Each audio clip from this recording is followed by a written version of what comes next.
한 주간 동안 성령을 위하여 심는 삶을 살아내셨습니까?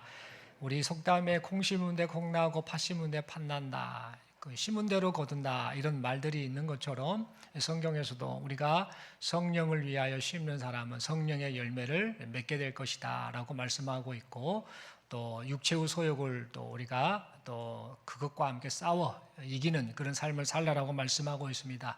더불어서 성령을 위해 심는 삶은 무엇인가? 육체의 소욕을 또 싸워 이긴 것뿐만 아니라 하나님이 적극적으로 기뻐하시는 그 착한 일, 선한 일을 행하는 것이 바로 성령을 위하여 심는 삶이다라는 사실을 우리가 잊지 말고, 앞으로 인생 가운데 성령의 인도하심을 따라 또 성령이 기뻐하시는 그 뜻대로 하루하루 순간순간의 삶을 살아드리는 우리 모두가 될 수 있기를 간절히 소망합니다.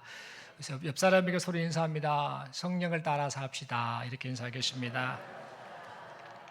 이 시간 저는 진심으로 하나님을 사랑하십니까? 이 제목 가지고 함께 하나님 말씀 받고 또 결단하고 또 은혜를 고백하기를 원합니다.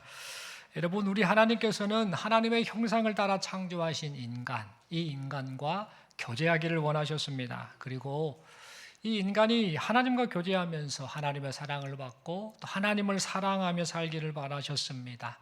하지만 인간은 어떻게 반응했는가? 인간은 범죄했지요. 범죄해서 스스로 하나님과의 교제를 끊어버렸습니다. 인간은 생각했지요. 하나님 없이도 얼마든지 우리가 살 수 있다. 하나님 없이도 얼마든지 행복할 수 있다라고 그렇게 착각을 했던 것입니다. 그러나 하나님과의 교제가 끊어진 인간, 이 인간에게 닥친 결과가 무엇입니까? 사망, 불행, 허무한 뿐이었습니다. 그래서 인간은 영생과 행복을 다시 한번 얻어보려고, 되찾아보려고 자신들을 위해서 우상을 만들었죠. 그리고 그 우상들을 만들어 그것들에게 복을 빌며 그렇게 인생을 살았습니다. 그리고 세상에 있는 많은 것들이 있죠. 이런저런 것들, 자기가 욕심내는 것들, 이런저런 것들을 소유하면 행복해질 것이다 라고 그렇게 생각을 하며 육체의 쾌락과 만족을 추구하며 살았습니다. 그러나 하나님을 떠난 인간은 영생도 참된 행복도 되찾을 수 없었습니다. 여러분, 이것이 바로 하나님을 떠난 사람들이 살아온 역사입니다. 그리고 지금도 이 역사의 흐름이 계속되고 있습니다. 이러한 이 역사, 이 부끄러운 역사, 비참한 역사가 계속해서 되풀이되고 있다라는 겁니다. 그런데 여러분, 우리 하나님께서 인간을 불쌍히 여겨주셨습니다. 그래서 인간에게 영생과 행복을 회복시켜 주시려고 우리 하나님께서 인간을 찾아오셨지요. 그리고 찾아와 만나주신 아브라함, 그리고 아브라함의 후손 이 이스라엘, 이들을 통해서 모든 인간이 영생과 행복을 얻는 길을 열어주셨습니다. 그리하여 이스라엘 백성들은 하나님이 주인 사명이지요. 무엇입니까? 세상 속에서 하나님의 구원을 알리고 또 하나님 나라를 알리는 이 사명을 가지고 이 땅에서 살면서 하나님 나라 백성으로 살아가게 되었습니다. 여러분, 이스라엘 백성을 찾아와 만나주신 하나님께서는 하나님 나라 백성 이스라엘에게 율법을 주셨지요. 그리고 이 율법을 통해서 하나님 나라 공동체인 이스라엘 백성들이 장차 어떻게 살아야 하는지를 가르쳐 주셨습니다.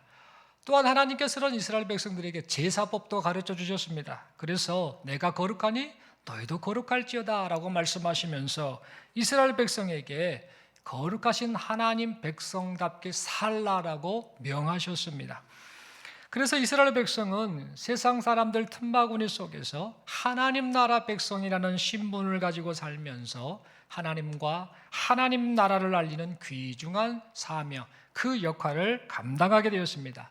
그런데 문제가 발생합니다. 시간이 흐르면 흐를수록 이 이스라엘 백성들은 하나님께서 자신들을 부르신 목적, 그 목적을 잊어버리고 말았습니다.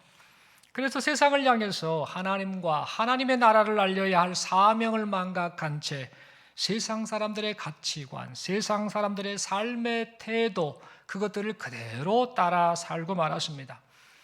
세상을 향해서 영원하신 하나님, 영생하시는 하나님, 행복의 근원 되신 하나님, 이 하나님을 알려야 할 이스라엘 백성들이 오히려 세상 사람들이 추구하는 삶의 태도, 삶의 방식, 삶의 목적을 따라 살고 말았던 것입니다.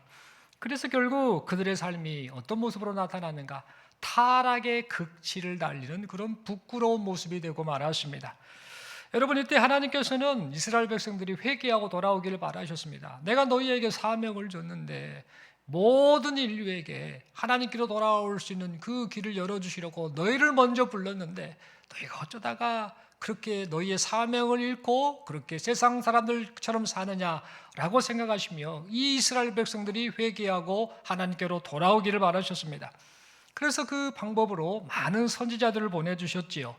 하지만 나라가 둘로 나뉜 이 북이스라엘과 남유다, 이 백성들 모두 다 그들은 회개하고 돌이킬 줄을 몰랐습니다. 그 결과 북이스라엘은 어떻게 되지요? BC 722년에 아수르에 의해서 멸망을 하고 말았지요. 그리고 이 북이스라엘이 멸망한 이후 136년이 흐른 그 뒤에 BC 586년에 남유다가 바벨론에 의해 멸망을 하고 말았습니다. 여러분, 하나님을 버리고 하나님의 말씀을 버린 결과가 그렇게 멸망으로 나타나고 말았던 겁니다. 여러분, 이처럼 이스라엘은 부끄럽고 안타까운 역사를 가지고 있는데요. 오늘 우리가 함께 읽어본 이 말씀, 이 아모스서 말씀이 바로 북이스라엘이 멸망하기 대략 한 30에서 40년 전에 선포되어진 말씀입니다. 여러분, 우리가 함께 읽은 이 아모스서는 아모스라는 선지자가 기록한 하나님의 말씀입니다. 아모스 선지자는 어느 나라 사람이냐면요, 남유다 사람입니다. 말씀드렸던 것처럼 북이스라엘과 남유다로 나라가 나뉘게 됐는데 지금 아모스 선지자는 남유다, 남쪽에 속한 나라의 사람이었습니다. 하지만 이 아모스 선지자는 하나님의 명령을 따라 북이스라엘 땅으로 가서 그곳에서 북이스라엘 사람들을 대상으로 하나님의 말씀을 선포하였습니다. 이 아모스 선지자가 활동하던 이 북이스라엘 그 당시에는 이 북이스라엘의 13번째 왕이었던 여로보암 2세라는 왕이 북이스라엘을 통치하고 있었습니다. 당시 이 북이스라엘은요, 경제적으로 부강한 상태였습니다. 무역 활동을 활성화하게 했고 경제적으로 여유가 있는 그런 상태였습니다. 그리고 영토 확장이 이루어진 상태였습니다. 다윗 왕이나 솔로몬 왕과 같이 그 당시에 영토가 넓었는데 그때처럼 북이스라엘의 13번째 왕이었던 여로보암 2세 때도 많은 넓은 영토가 차지되어지는 그런 상황이었습니다. 그래서 이 북이스라엘은 평안과 번영을 이루며 그것들을 누리고 있었습니다. 여러분, 이처럼 북이스라엘이 평안과 번영을 누릴 수 있었던 이유는 뭐냐면 당시에 이 북이스라엘과 남유다가 있는데 이 주변에 있던 강대국이 있습니다. 애굽이라든지 아수르라든지 이런 강대국들이 그 나라 자체의 그 자국 내에 심각한 문제가 있다 보니 다른 약소 국가에 대해서 관여할 만한 여력이 없었던 겁니다. 그런 상황 속에서 이 북이스라엘은 계속해서 번성을 했고 남유다 역시 그때 번성하는 그런 기간을 보내게 됐습니다. 이런 상황이라고 한다면 북이스라엘 사람들은 어떤 생각을 해야 됐을까요? 하나님이 우리에게 은혜를 베푸셨네, 긍휼히 여겨주셨네 라고 생각하면서 하나님께 감사하며 더 열심히 하나님의 뜻대로 살아감이 마땅했습니다. 그런데 이 북이스라엘은 그렇게 살지 않았습니다. 이 사람들은 그것과는 전혀 상관없는 인생을 살았습니다. 오히려 정반대의 모습을 살고 말았던 겁니다. 그들은 하나님의 은혜를 잊은 채 하나님의 마음을 아프게 하는 모습을 보이고 말았습니다. 그렇다면 여러분, 이 북이스라엘이 구체적으로 하나님 앞에서 어떤 모습을 보였던 것일까요?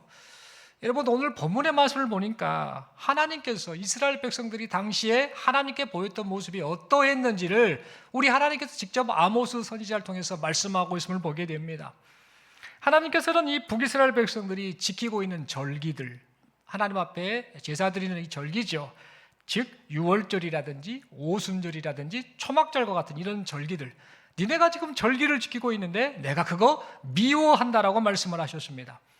그리고 북이스라엘 백성들이 예배하기 위해서 모이는 성회, 오늘날로 말하면 예배입니다. 이 성회들을 내가 기뻐하지 않는다라고 그렇게 말씀하셨습니다.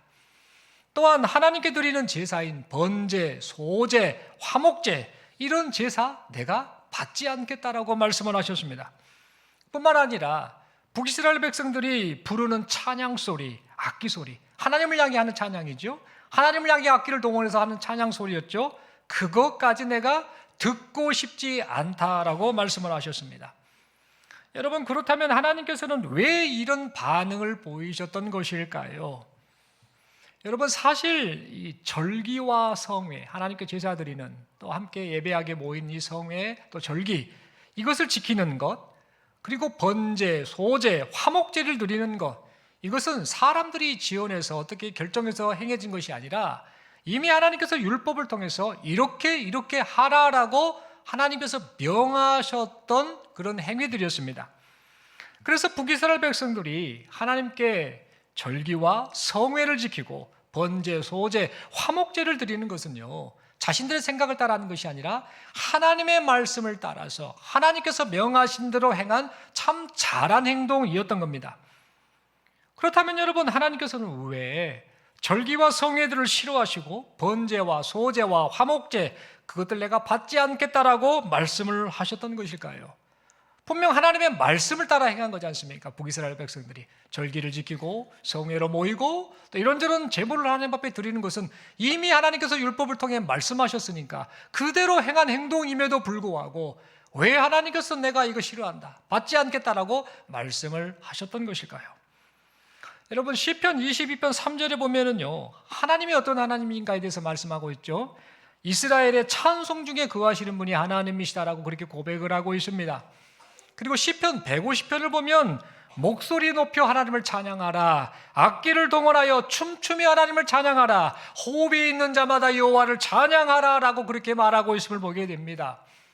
여러분, 이 말씀대로라고 한다면 북이스라엘 백성들이 지금 하나님 앞에 찬양 소리를 올렸고 악기를 동원해서 하나님께 찬양을 했는데, 그렇다면 이 시편 150편이나 아니면 시편 22편 3절의 말씀대로라고 한다면 이스라엘 백성들이, 지금 북이스라엘 백성들이 하나님께 찬양하는 이 행위는 참 잘한 행동이다라고 우리는 생각할 수 있습니다.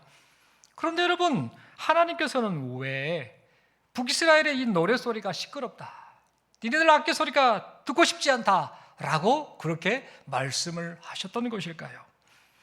여러분, 우리는 그 이유를 오늘 보면 24절 말씀인 정의를 물같이 공의를 마르지 않는 강같이 흐르게 하라라는 이 말씀을 통해서 그 이유를 찾을 수 있습니다.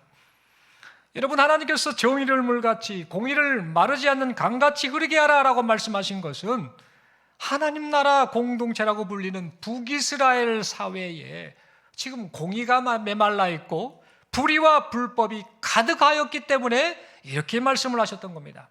다시 말해, 하나님의 백성이라는 이 북이스라엘 백성들이 삶 속에서는 하나님을 잊고 사는 겁니다. 하나님을 잊고 살면서 못된 짓이란 못된 짓은 다 하고 다니면서 이제 성전에 와서 하나님을 향한 종교 행위만 하면 아무 문제가 없을 것이야 라는 이런 위선을 행하는 것과 악을 행하는 일을 그들이 행하고 있었기 때문입니다.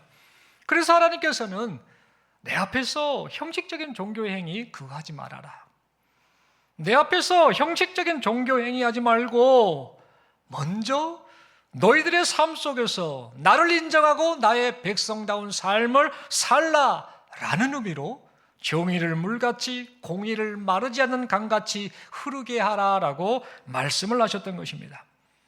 그렇다면 여러분, 이 북이스라엘 백성들은 구체적으로 어떤 못된 짓들을 했을까요?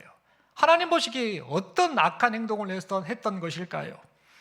여러분, 아모스서 2장 6절을 보면, 그리고 7절 8절 말씀을 보면 다음과 같이 말합니다.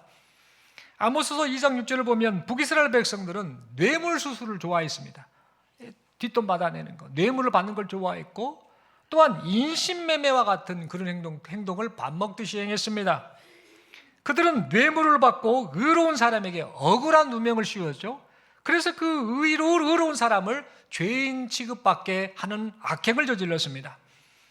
또한 이 돈 욕심에 눈이 멀어가지고 돈 몇 푼 때문에, 성경에는 신발 한 켤레 값이라고 말하고 있는데 돈 몇 푼 때문에 가난한 사람을 팔아넘기는 이런 악행을 저질렀습니다. 또 아모스서 2장 7절을 보면 북이스라엘 백성들은 사회적 약자에 대해 폭행을 저질렀고 극심한 성적 타락에 빠져 살았습니다. 이 돈이 많은 부자들은 가난한 사람들을 억압하고 함부로 냈던 것입니다. 그리고 아버지나 아들이 젊은 여자 한 명을 두고 음행을 저지를 정도로 그렇게 성적 타락이 그 당시에 극심했던 겁니다. 또한 아모스서 2장 8절을 보면 북이스라엘 사람들은 이 가난한 사람의 이 겉옷을 저당 잡아서 그 돈을 갚지 못하면 그것을 빼앗아서, 그래서 가난한 자의 아픔을 이해하지도 않고 배려하지도 않은 채 아무런 문제의식이 없이 그렇게 빼앗은 겉옷을 가지고 하나님께 제사 드리는 제단에 가져가서 그것을 바닥에 딱 깔고 거기에 누워서 나는 하나님을 제사하러 왔어 라고 그렇게 거룩한 척 행세를 했습니다.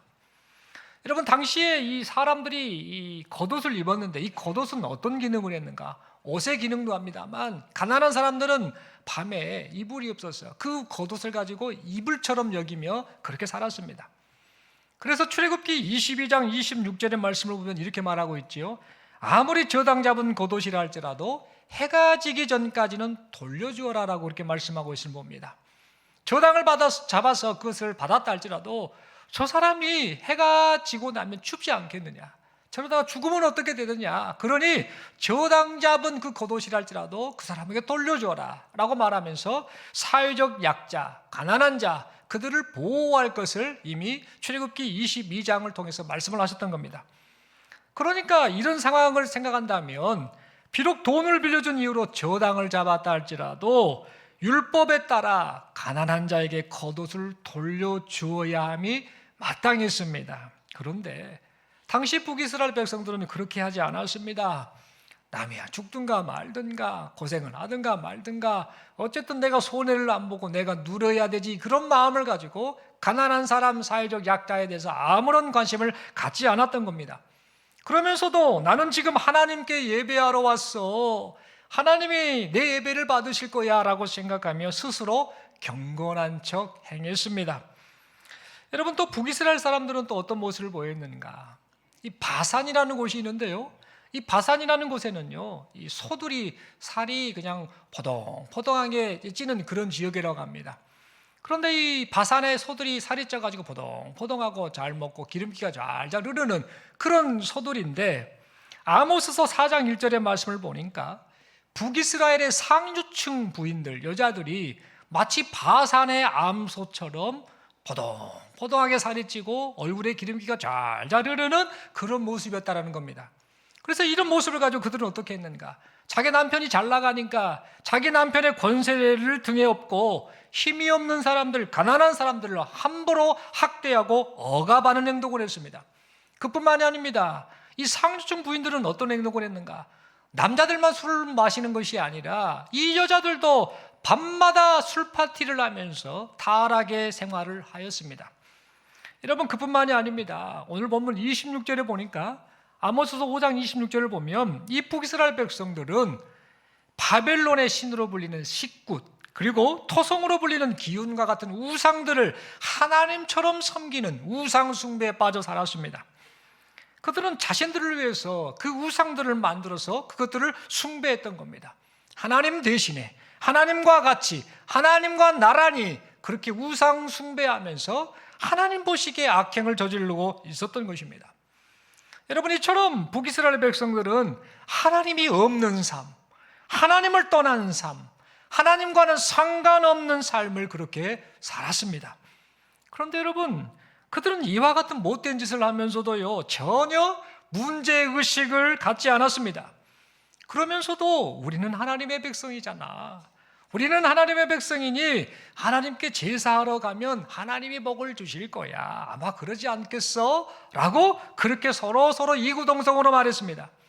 이렇게 제사를 드리면 우리를 너그럽게 봐주실 거야, 조금 살면서 좀 약간 부끄러운 일도 있겠지만 하나님 앞에 나와서 제사 드렸으니 하나님이 봐주시지 않겠어? 라며 위선적이고 형식적인 종교 행위를 행하고 말았습니다. 여러분, 이런 모습을 보신 하나님의 마음이 어떠셨을까? 다 보셨잖아요. 다 알고 계셨잖아요. 이 모습을 보신 하나님의 마음이 어떠셨겠습니까? 북이스라엘 백성들의 신앙과 삶이 따로 노는 이들의 위선적이고 형식적인 종교 행위를 보신 하나님의 마음이 어떠셨겠습니까? 그 마음을 우리식으로 한번 표현하자면 이렇게 말씀하시지 않았을까 한번 상상을 해봅니다. 이 삶 속에서 엉망이고, 제사도 하나님 앞에 드리는 예배도 형식적이고 가식적이고 우상 숭배에 빠지고, 또 사회적으로도 공의를 버려버리고 불법과 불의에 빠진 이스라엘 백성들을 보면서 하나님께서 아마도 애끼 이놈들 아마 이런 말씀을 수십 번 하지 않으셨을까, 그런 생각을 해봅니다. 그런데 여러분, 안타깝게도 하나님께서 그렇게 회개의 기회를 주셨지만, 그리고 그렇게 회개를 촉구하셨지만, 북이스라엘 백성들은 끝끝내 회개하지 않았습니다. 끝끝내 회개하지 않은 결과가 어떻게 됩니까? 오늘 본문 27절의 말씀대로 북이스라엘 백성들은 다메섹 바깥쪽 방향, 그곳이 어디냐면 이스라엘의 북동쪽인데, 그곳으로 가면 어디가 있냐면 아수르라는 나라가 있죠. 이 예언의 말씀대로 이 북이스라엘 백성들은 다메섹 바깥쪽 방향인 아수르에 의해서 처참하게 멸망당하고 포로로 다 끌려가는 그런 비참한 신세가 되고 말았습니다. 여러분, 이 모든 것이 스스로 심판을 자초한 북이스라엘 백성들의 완악함 때문이었습니다. 그렇다면 여러분, 이 북이스라엘 백성들이 삶 속에서 사람을 괴롭히는 못된 행위를 버리지 않았고, 또한 하나님께서 예배드리러 와서는 하나님께서 싫어하시는 외식적이고 형식적인 종교 행위를 끝까지 버리지 않았던 이유가 무엇이었을까요? 좀 돌이키면 좋지 않습니까? 회개하면 좋지 않습니까? 그런데 그들은 삶이 엉망이었습니다. 뿐만 아니라 예배 행위 자체도 그냥 종교 행위에 불과했습니다. 하나님은 돌이킬 것을 계속해서 선지자를 통해서 말씀을 하셨는데 그들은 끝까지 돌이키지 않았는데요. 그리고 그것을 끝까지 고수하면서 그렇게 살다가 그런 부끄러운 결과를 맞고 말았는데, 여러분, 이렇게 끝까지 그들이 잘못된 행위를 버리지 않았던 이유가 무엇일까요? 여러분, 여러 가지 이유가 있겠지요. 그러나 가장 근본적인 이유는 뭐냐? 북이스라엘 백성들이 하나님을 진심으로 사랑하지 않았기 때문입니다. 이 안에 모든 문제의 이 근본 원인이 다 담겨 있다라는 겁니다. 하나님을 진심으로 사랑하지 않으니까 그들은 하나님께 예배한다고 하면서 외식적인 예배를 드렸고 형식적인 예배를 드렸습니다. 껍데기뿐인 그런 신앙생활을 했던 것입니다. 하나님을 사랑하지 않으니까, 하나님을 진심으로 사랑하지 않으니까 이웃을 사랑하라라는 이 하나님의 말씀을 전혀 망설임 없이 거역하고 오히려 이웃을 괴롭혔습니다. 하나님을 진심으로 사랑하지 않으니까 하나님께서 싫어하시는 못된 짓만을 골라 그렇게 삶 속에서 악행을 일삼았습니다. 여러분, 당시 상황을 한번 생각해 보십시오. 이 북이스라엘 백성들은 눈만 뜨면 어떤 단어를 들었을까요? 하나님이라는 단어를 들었을 겁니다. 야훼라는 단어를 들었을 겁니다. 이 사람 저 사람 하나님의 백성이다라고 말하면서 하나님을 섬기는 그 문화권 속에서 살았기 때문에 눈만 뜨면 하나님의 단어를 들었을 것입니다. 그리고 이 사람 저 사람 하나님께 제사하러 가는 것을 서로 보았을 것입니다. 아, 당신도 절기 지키러 갑니까? 나도 가요 라고 하면서, 당신이 성회 갑니까? 나도 가요 라고 하면서, 당신 번제, 소제, 화목제 드리는데 나도 그거 드려요 라고 하면서 서로 제사하러 가는 모습을 보았을 것입니다. 또한 여기저기에서 하나님의 말씀인 율법에 대해서 이야기하는 것을 들었을 것입니다. 그래서 그들은 인생을 향한 하나님의 뜻이 무엇이고 하나님 앞에서 어떻게 살아야 하는지도 분명 알았을 것입니다.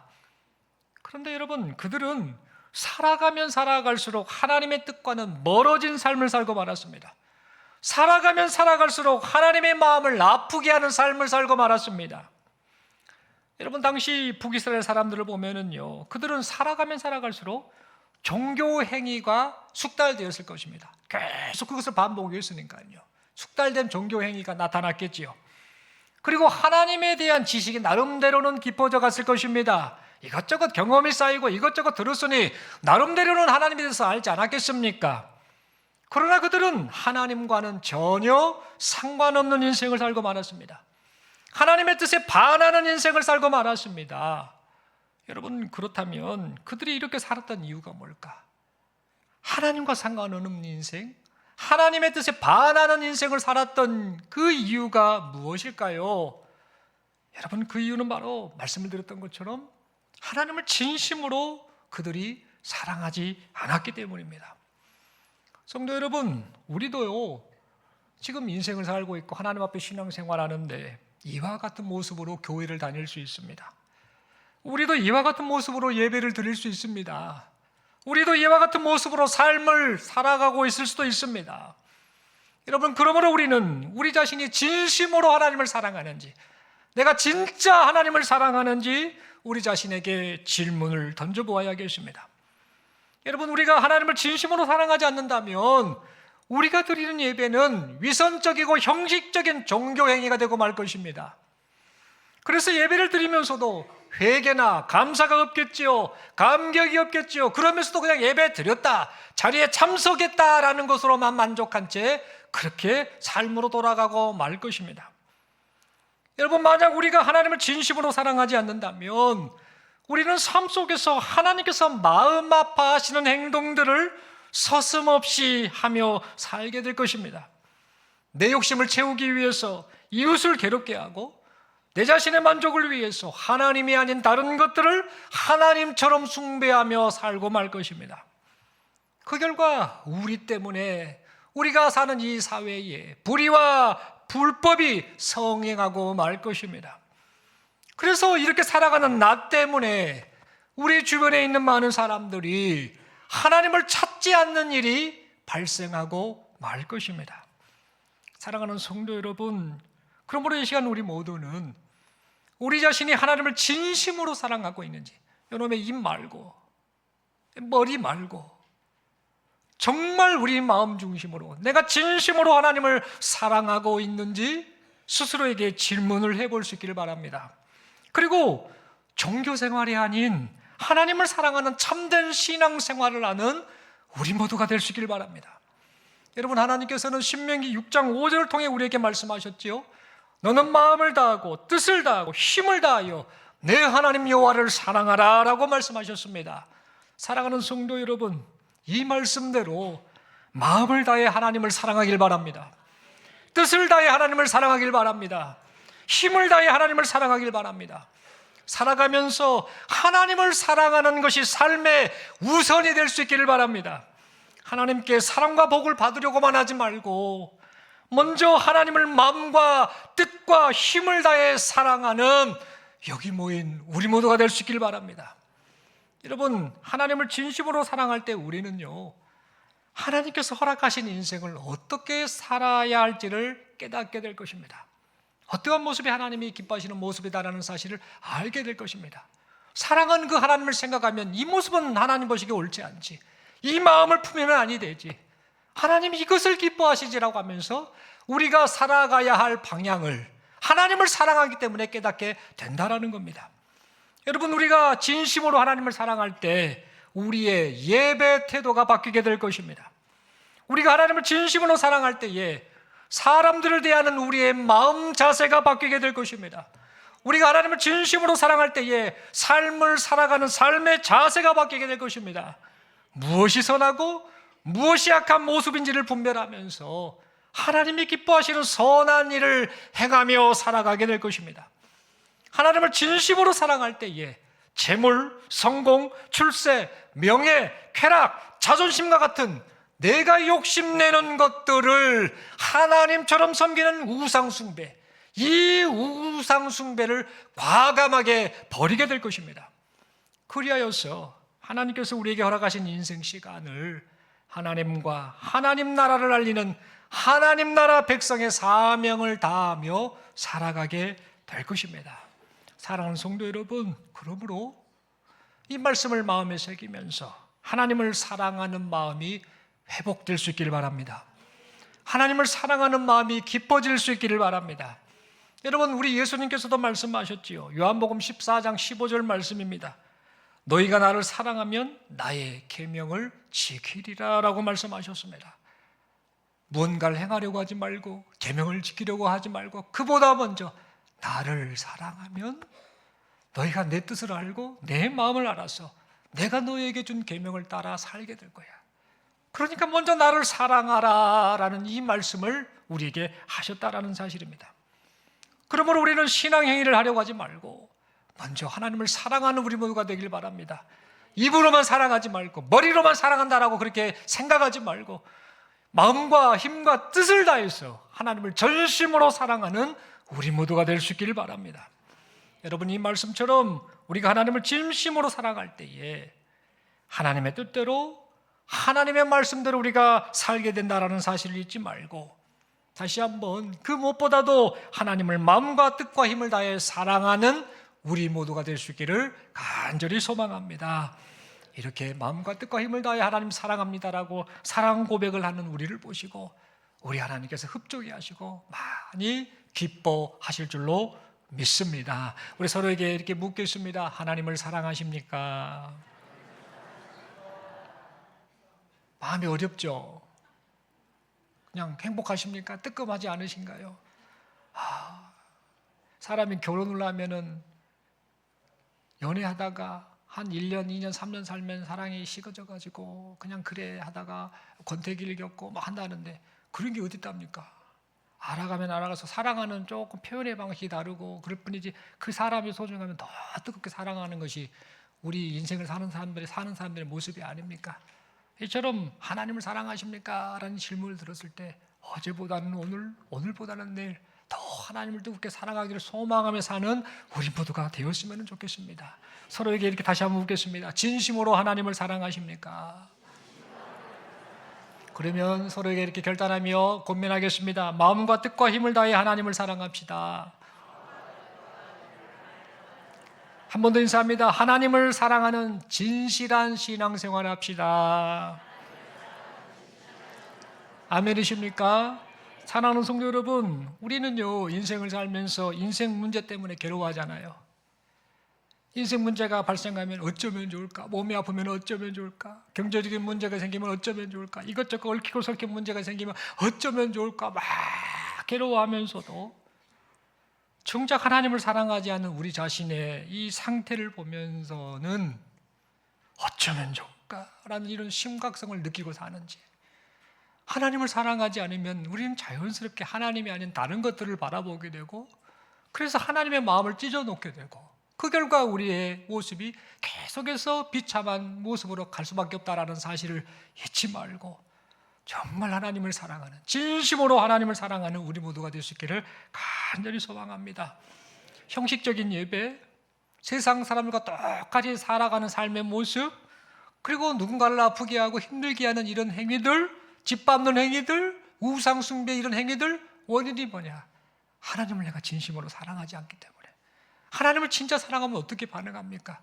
그분 앞에 내가 어떻게 살 것인가 다 깨닫게 됩니다. 하나님이 기뻐하실 모습으로 살게 된다는 겁니다. 오늘날 이 시대에 정말 필요한 것은 뭐냐? 하나님을 진심으로 사랑하는 것이다라는 사실을 잊지 말고 오늘 이 말씀을 마음에 새기면서 하나님 사랑합니다. 더 뜨겁게 사랑하고 오직 하나님만 바라보며 마음과 힘과 뜻을 다해 주님 하나님을 사랑하며 살기를 원합니다라고 그렇게 고백하며 살아가시는 우리 모두가 될 수 있기를 간절히 소망합니다. 기도드리겠습니다. 하나님 아버지 감사합니다. 말씀 받았습니다. 북이스라엘 백성들의 부끄러운 모습, 우리의 모습은 아닌가 두려운 마음을 갖습니다. 형식적인 위선적인 종교 행위, 하나님께 찬양하고 또 악기를 동원해서 이것저것 하는 행위, 또 절기를 지키고 또 성회로 모인 이런 행위가 오히려 하나님의 마음을 아프게 하는 그런 행위가 되었음을 생각합니다. 삶 속에서는 불법과 불의를 행하고 정의와 공의를 버려버리고 악을 일삼고 또한 우상 숭배에 빠져있는 이런 모습들, 북이스라엘 백성들의 모습이 혹시 나는 하나님의 백성이야 라고 자부하고 있는 우리의 모습은 아닌가 가만히 돌아봅니다. 하나님 변했으면 좋겠습니다. 우리를 불쌍히 여겨주시고 진심으로 하나님을 사랑하는 우리 모두가 되게 하옵소서. 마음과 뜻과 힘을 다해 우리의 전인격적인 고백을 담아서 하나님을 사랑하는 우리 모두가 되게 하옵소서.